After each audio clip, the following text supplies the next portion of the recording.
Meet some of the US influencers Netanyahu chose to meet with at Israel's Consulate General in New York, tasked with taking over TikTok and X in an attempt to shore up international support for Israel during the genocide in Gaza. First up, we have his own son, Netanyahu. His Instagram bio reads, "From the river to the sea, this flag, the Israeli flag, is all you'll see." On social media, he has denied the genocide in Gaza and blamed images showing malnutrition on genetic issues, attributing them to Palestinian incest. I just want to remind that 45% of the marriages in Gaza are between first cousins, so there is some genetic problems there. And they presented it like he's suffering from starvation. Next is Lizzie Savetsky, a pro-Israel influencer. At the roundtable with Netanyahu, she said, "I stick my neck out there and say the harsh truth that people don't often want to hear." Back in February, she shared a video of Rabbi Meir Kahane, a figure who was even deemed extremist by Israel itself, once again calling it the truth and saying that the only language Arabs understand is force and fear. And then there's Emily Austin, another Zionist influencer.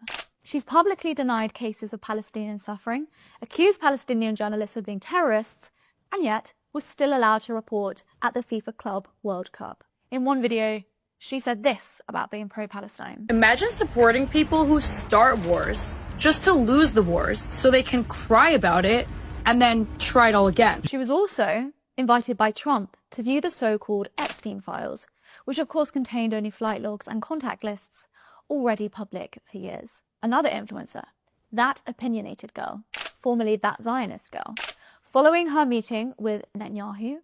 AIPAC is not an Israeli organization. It has no ties whatsoever to the government of Israel.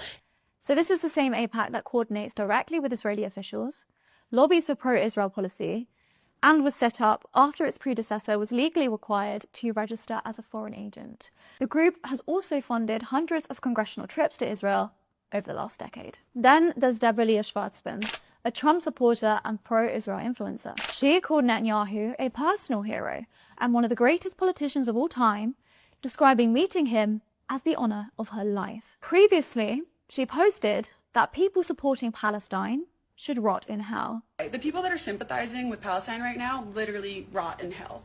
And then there's Shay Sabo, the proudest Israeli American you'll ever meet. She says her compassion for Palestinians is why she does not support recognizing a Palestinian state while continuing to promote pro-Israel content online. "I care about their future so much that I refuse to endorse a plan that traps them under corrupt and extremist ideology and leadership." It's certainly not the first time Israel has enlisted US influencers to try and counter the facts.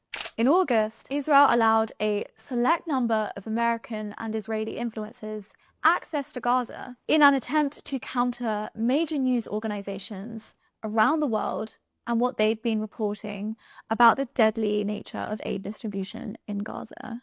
And one such influencer was self-proclaimed Zionist Xavier DeRusso, who proudly said, "If I were Israel, I wouldn't even provide matching socks to Gaza." And of course, these individuals were the exception to Israel's total ban on international journalists from entering and reporting in Gaza. Netanyahu's interest in TikTok also appears to come at the same time as reports that the Trump administration is finalizing a deal with Beijing to move the app's US operations from Chinese to American control.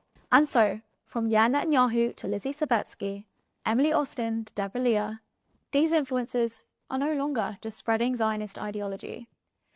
They are part of a coordinated effort to try and normalize and obscure the ongoing genocide in Gaza.